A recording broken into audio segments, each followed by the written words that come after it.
টলিউডে এক ঝাঁক টাটকা বাতাস বয়ে এনেছিলেন বেশ কিছু অভিনেতা অভিনেত্রী। তাদের মধ্যে অন্যতম একজন অভিনেত্রী হলেন অভিনেত্রী নয়না দাস। কিন্তু এই অভিনেত্রীর কেরিয়ার খুব সুদীর্ঘ হয়নি, তবে রাজনীতিতে তার কেরিয়ার সুদীর্ঘ।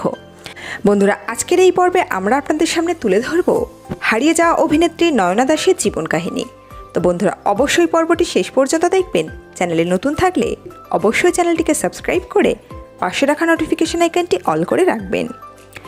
তরুণ মজুমদারের হাত ধরে নয়না দাস প্রথম সিনেমায় আসেন প্রসেনজিতের বিপরীতে নায়িকা হিসেবে পথফোটা ছবিতে। মিষ্টি অভিনয়ে দর্শকদের মন জয় করে নেন প্রথম ছবিতেই।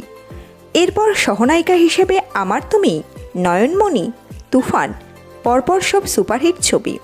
1990 সালের সুপারহিট ছবি বলিদানে তার লিপে উড়ি উড়ি বাবা কি দারুণ গানটি আজও হিট। তাপস পালের বিপরীতে নায়িকা হিসেবে হিংসা ছবিতে অভিনয় করেন, কিন্তু ছবিটি ফ্লপ হয়েছিল। আবারও সহনায়িকা হিসেবে পতি পরম গুরু, শয়তান, ঘর সংসার ছবিতে তিনি সাফল্য পান।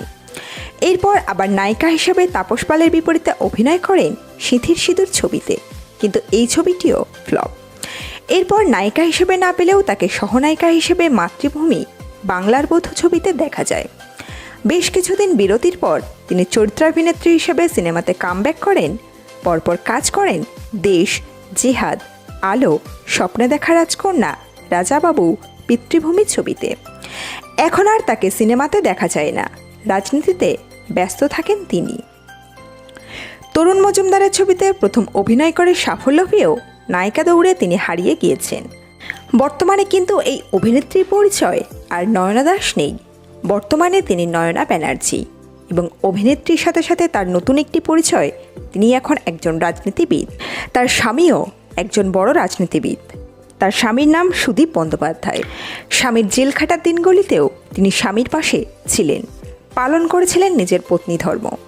এই অভিনেত্রীকে যদিও এখন আর সিনেমাতে বা কোনো ধারাবাহিকে কাজ করতে দেখা যায় না, কিন্তু বর্তমানে তিনি রাজনীতির একটি সক্রিয় মুখ। আশা করব এই অভিনেত্রী কোনো না কোনো দিন আবার অভিনয় জগতে ফিরে আসবেন। বন্ধুরা, নয়না দাস যদি আপনাদের পছন্দের অভিনেত্রী হন, তাহলে অবশ্যই কমেন্ট বক্সে কমেন্ট করে জানাতে পারেন তার অভিনীত কোন সিনেমাটি আপনাদের সবচেয়ে পছন্দের। বন্ধুরা, এই ছিল আমাদের আজকের পর্ব। আজকের পর্বটি শেষ পর্যন্ত দেখবার জন্য সকল দর্শক বন্ধুকে অসংখ্য ধন্যবাদ। এই ধরনের ভিডিও আরও দেখতে অবশ্যই চ্যানেলটিকে সাবস্ক্রাইব করে পাশে রাখা নোটিফিকেশন আইকনটি অল করে রাখবেন।